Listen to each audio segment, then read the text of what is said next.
कृती आहेत हैदराबादमध्ये, तेलंगणामध्ये, ती तपासण्यासाठी सरकारने टीम गठीत करावी आता मराठवाड्यासंदर्भात. आता आणि 2 महिने काय केलं हेच आम्हाला पटा नाही बघा. तुम्हाला अभ्यासक वेळोवेळी सांगत होता आम्ही अभ्यासक वाढवा, तुम्ही तेच ऐकत होते. तो सांगन तसं लोक उचले आठ टाक, त्याचं स्वप्न पूर्ण करीत होतात तुम्ही. तेव्हा समितीकडे लक्ष होतं का? तुम्हाला किती वेळ सांगितलं अभ्यासक घ्या, किती वेळेस विखे पाटील साहेबांनी सांगितलं तुम्ही सॉफ्टवेअर घ्या म्हणून स्पीडने सापडून, तुम्ही घेतलं का? विखे साहेबांनी सांगितलं होतं की त्या सॉफ्टवेअरच्या माध्यम आम्ही सॉफ्टवेअर घ्या असं सांगितलं होतं. ते म्हणले कलेक्टरांची बैठक लावतो, लावली का? पूर्ण वेळ निघून गेला. तुम्ही किती येड्यात काढणार या समाजाला? हे लहान समाज नाहीये. तुम्हाला वाटतं तो एक हे त्याचं ऐकल्यावर आपल्याला फायदा होईल आणि मराठी बाजूला गेल्यावर कोणचा फायदा होणार आहे तुला? मग लागला गप्पा आणायला. चर्चेतून एकमत होत नाही तुमचंही आणि त्यांचं सरकारचं, फलित काही निघत नाही, याचा अर्थ उद्यापासूनचं आंदोलन अटळ आहे. ते आता सभेत होईल, सगळं काय व्हायचं कार्यक्रमात होईल. नोटिसीबाबत आपण काल वक्तव्य केलं, तुम्ही मुख्यमंत्र्यांना गृहमंत्र्यांना आवाहन केलं, काही त्यांचा काही आला का रिस्पॉन्स नोटिसी परत घेण्यासंदर्भामध्ये? बीडच्याही कार्यकर्त्यांना नोटिसा गेल्यात का? त्यांना घ्यायचंच नाहीये आणि मराठ्याला आरक्षण बी द्यायचं नाही. त्यांची अशी विचार मराठीच राज्यात ठेवायचे. यांनी प्रत्येक राज्यातल्या शक्यतो मोठ्या जातीत टार्गेट केलेल्या, याचा अभ्यास आम्ही केलाय आता. प्रत्येक राज्यातल्या शक्यतो मोठ्या जातीच यांनी टार्गेट केलेल्या. आमच्या एकूण बरेचसे डाव यांच्या लक्षात यायला लागलेत आता. नोटिसीवरून सांगतो ना आता सभेत सगळं सांगतो. नोटिसीवरून आज एक नवीन माहिती ऐकायला मिळाली की आचारसभेत येण्यासाठी ज्या ट्रॅक्टरच्या नोटिसी मिळाल्या होत्या तो ट्रॅक्टरच घेऊन येतात सभेला. हे बघा, मी गृहमंत्री फडणवीस साहेबाला पुन्हा आज बी सांगतो की साहेब मराठा समाजाला नका टाळू. हो, त्याचं ऐकून तुम्ही मराठ्यावर अन्याय नका करू. तुम्ही नोटिसा दिल्यामुळं काय प्रॉब्लेम झालाय तुम्हाला सांगतो. आता सांगायचा नव्हता. लोक तुम्हाला नाही डायरेक्ट सांगत, लोक आम्हाला सांगतात. ते म्हणतात मी आध्यात नाही मध्यात नाही. मला नोटीस कसं काय आली? मग आता मला नोटीस आलीच ना, मग ट्रॅक्टर जप्तच करीन म्हणतात ना, आणि मग मला बी जायचं. आता चला मी बी येतो. कळत आहे का तुम्हाला मी काय बोलतोय?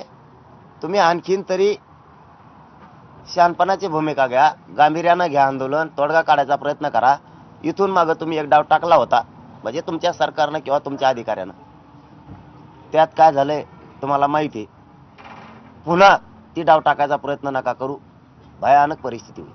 ही सभेचं नाव तुम्ही इशारा सभा असं ठेवलं. समाज काही नाव ठेवू शकतं. इशारा सभा असणार आहे का? विनंत्या सभा बी ठेवल्या, तेव्हा काय फरक पडला? इशाऱ्यानंतर काय फरक पडणार? त्यांना काही फरक पडत नाही. त्यांना आता बरोबर फरक मराठीच पाडणार. मराठ्याजवळच औषध आणि उपचार दोन्ही बी. पाटील, ज्या दिवशी बैठक निष्फळ झाली या नात्याच्या विषयावरून, त्याच्यावर पुढे काय बोलणी झाली तुमची? आहे तिथंच तो विषय तसाच आहे. डबल बैठक जी रक्ताच्या नात्यावरून त्या ठिकाणी फिसकटली, ती बैठक पुढे चालली का? त्यांच्याकडून त्याच्यावर काय बोलणं झालं का? तुम्ही काय बोललात का? की ती बैठक ज्या डेडलॉकला आहे तिथंच आहे आणखी मागणीवर? नाही, ते उगा चलते उगा चर्चा फोनवर. समाधान त्यांचं बी, मला बोलले म्हणून महासमाधान, त्यांना बोललो म्हणून. पण समाधानावर तर आता काम नाही होणार. आता कृती करावी लागणार आहे. आता अंमलबजावणी करायला लागणार आहे. आता नुसतं चर्चेत कुठं मित्रत्व याच्यात होत नाही आता. कारण समाज मोठा आहे, त्याच्यामुळे ते विषय त्यांना आता गांभीर्याने घ्यावा लागणार आहे, सोयऱ्याचा किंवा आपल्या त्या 4 शब्दाचा, आणि त्याच्यावरती कृती करायला लागणार आहे तर जमत. राज्यातील पोलीस यंत्रणा आता आपण चर्चा करणार का? तुम्ही म्हणतात की आम्ही बोलून खूप वेळ वाया गेला. मग आता जर समजा शिष्टमंडळ जर आलं तर तुम्ही चर्चा करणार का सरकारच्या शिष्टमंडळाशी? चर्चेला कवा उभेच आहेत आम्ही. चर्चेला काय हरकत आहे? ते का पांच्यात आम्ही आणतो, मार्गच निघा ना. पण नाही त्याच्यानंतर पण आमचं आता आमचं आज ठरणार आहे काय आम्हाला चर्चा करायची आज समाजाशी. आज सभेत बैठक सभा बी सगळी सभा असते. महाराष्ट्रातल्या मराठीची 30 सभा असते, तर ठरणार सगळं.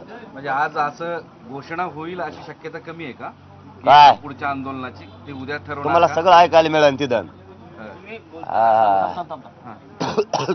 येड्यात घेऊन मला इथं उकरून घ्यायला लागले तुम्ही. तिथं आहे चला फक्त. नाही, पण आता परिस्थिती तुमची पाहता, आता सगळेजण आम्ही सहकारी गेल्या 3 महिन्यांपासून तुमच्यावर सोबत आहोत. आत्ताची परिस्थिती तुमची शारीरिक आणि आरोग्याची स्थिती फार बिकट दिसते आहे. अशा स्थितीमध्ये तुम्ही सभा कव्हर करा, सभा करा. दुखणं फेकणं काही नाही करीत मला. मराठा पुढे मराठा एकदा जमला की आपल्यावर उपचार झाला. हा आम्हाला काय नाही होत दुखलं त्रास होत पाटील, राज्यातल्या बच्चू कडे आले होते, आजही ते बीडमध्ये आहेत, तुमची भेट घेणार आहेत, नेमकी काय चर्चा होणार? ते काय सरकार पक्षातले थोडेच ते त्यावेळेस मध्यस्थीसाठी आलेले होते तसे आज बी आहेत ते काय असे आता फिरू शकते संघ ते आणि इथंच येत वाटतं इथे बीडमध्ये हा. सोयरेची व्याख्या आहे त्याच्याशी ते, सहमत नाही. तुमची जी सोयरेची व्याख्या आहे त्याच्याशी ते सहमत नसल्याने वक्तव्य. बदलतील ना त्यांना काय माहित होतं नाहीतरी त्यांच्यावरती हे बघा ते बदलले नाही बदलले जे खरं आहे ते खरं आहे मीडिया समोर सगळे बैठे सगळे बैठक घेतली होती. बैठकीमध्ये तुम्ही असं म्हटलं होतं की आमचं असेल 24 पर्यंत जर आरक्षण मिळालं नाही तर